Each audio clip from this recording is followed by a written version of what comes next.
¿Alguna vez se han puesto a pensar qué se necesita para tener una fe así de fuerte? ¿Una fe que te haga dejarlo todo por una promesa?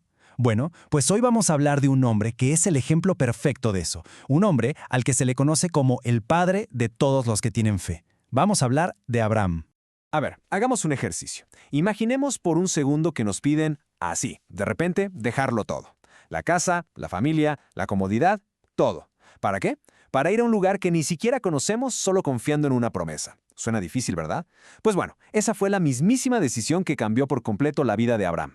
Ok, pero para que de verdad entendamos la magnitud de su decisión, tenemos que viajar en el tiempo. Vámonos a su hogar, a la antigua ciudad de Ur.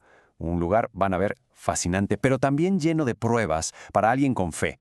Miren, Ur no era cualquier pueblito, ¿eh? Para nada. Estamos hablando de una de las ciudades más top de su época, allá en lo que hoy conocemos como Irak. Pensemos en calles llenas de gente, mercados con de todo, casas con lujos que, bueno, ya quisieran muchos hoy. En resumen, un lugar súper cómodo para vivir. Pero aquí viene lo interesante, el ambiente espiritual.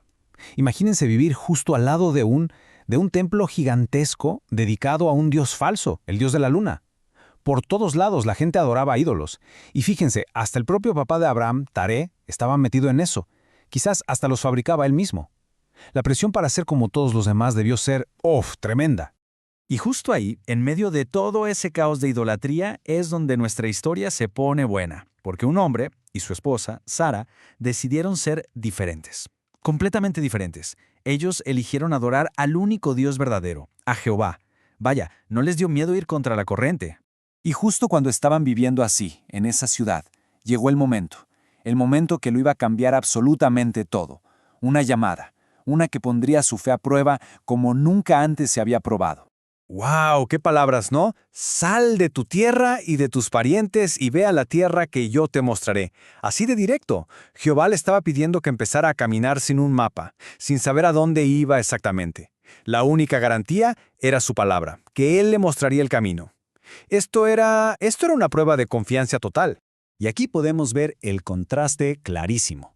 Por un lado tenían la vida en Ur, segura, cómoda, con la familia cerca. Y por el otro, la promesa de Jehová. ¿Qué implicaba? Pues ir a un lugar desconocido, dejar a los parientes, una vida de sacrificio, un futuro que dependía al 100% de su confianza en Dios. La verdad, no era una decisión nada, pero nada fácil. Y ojo, hay que pensar en esto. No estamos hablando de unos jovencitos con mochila al hombro listos para la aventura. No, Abraham tenía como 70 años y Sara 60. A esa edad uno ya está pensando en, no sé, en estar tranquilo, en descansar. Y ellos, ¡pum!, estaban por empezar la aventura de sus vidas. El sacrificio que se les pedía era de verdad inmenso. Entonces, ¿qué hicieron? ¿Qué hicieron Abraham y Sara? Porque al final la fe no es solo de palabra, ¿verdad? Se demuestra con hechos. Y ellos estaban a punto de actuar. Y bueno, su obediencia fue un viaje en sí mismo. No fue algo de un día para otro. Primero salieron de Ur toda la familia, con su padre Taré y su sobrino Lot. Hicieron una parada en Harán, una ciudad próspera, y se quedaron ahí un tiempo, probablemente para cuidar de Taré, que ya era muy mayor. Y cuando él falleció, Abraham recibió de nuevo el llamado de Jehová. ¿Y qué hizo? Sin dudar, empacó todo otra vez, ahora con más sirvientes y posesiones, y cruzó el gran río Éufrates, hacia lo desconocido. Y fue justo por esa obediencia, por esa fe en acción, que pasó algo increíble. La confianza de Abraham iba a ser recompensada con una promesa, un pacto con Dios que iba a cambiar la historia de la humanidad para siempre. Fíjense, hasta tenemos la fecha exacta de este momento tan importante. El día 14 del mes de Nisan del año 1943 antes de nuestra era. Ese día, cuando Abraham cruzó el río Éufrates, el pacto de Jehová con él entró en vigor. Fue un momento decisivo, un verdadero antes y un después.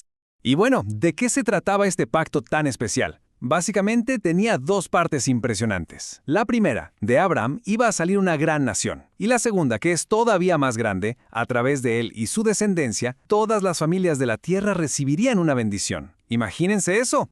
Y la cosa no paró ahí. Ya que llegaron a la tierra, Jehová se le apareció de nuevo y le dijo, a tu descendencia le voy a dar esta tierra. O sea, no solo iba a ser el padre de una gran nación, sino que esa nación iba a heredar el mismísimo lugar donde él estaba parado. Poco a poco, el plan de Jehová se iba haciendo más y más claro para Abraham. Ok, toda esta historia es increíble, ¿cierto? Pero no es solo un cuento del pasado. La verdadera pregunta es, ¿qué podemos aprender de esto hoy? ¿Cómo podemos tener una fe como la de Abraham en nuestra vida? Vamos a resumir las claves de su fe. Para empezar, se atrevió a ser diferente de todos los que lo rodeaban. ¡Qué valiente! Además, obedeció a Jehová sin tener todos los detalles, solo por confianza. Nunca olvidó las promesas y siempre miró hacia el futuro. Valoraba más que nada su amistad con Dios y, lo más importante, demostró su fe con sus acciones. Y esta idea es clave para entenderlo todo. Abraham no estaba viendo por el espejo retrovisor, extrañando las comodidades de Ur. Para nada. Él tenía la vista puesta en algo mucho más grande, en la ciudad que tiene fundamentos verdaderos, cuyo diseñador y constructor es Dios. Estaba esperando algo real, algo eterno, no la comodidad pasajera. Así que para terminar, nos quedamos con esta reflexión. El ejemplo de Abraham, de su sacrificio y su confianza, nos enseña muchísimo sobre lo que es la verdadera fe. No es solo creer, es actuar, es confiar. Y nos deja pensando, ¿qué tan dispuestos estamos a confiar en las promesas de Jehová, sobre todo cuando no vemos el camino claramente?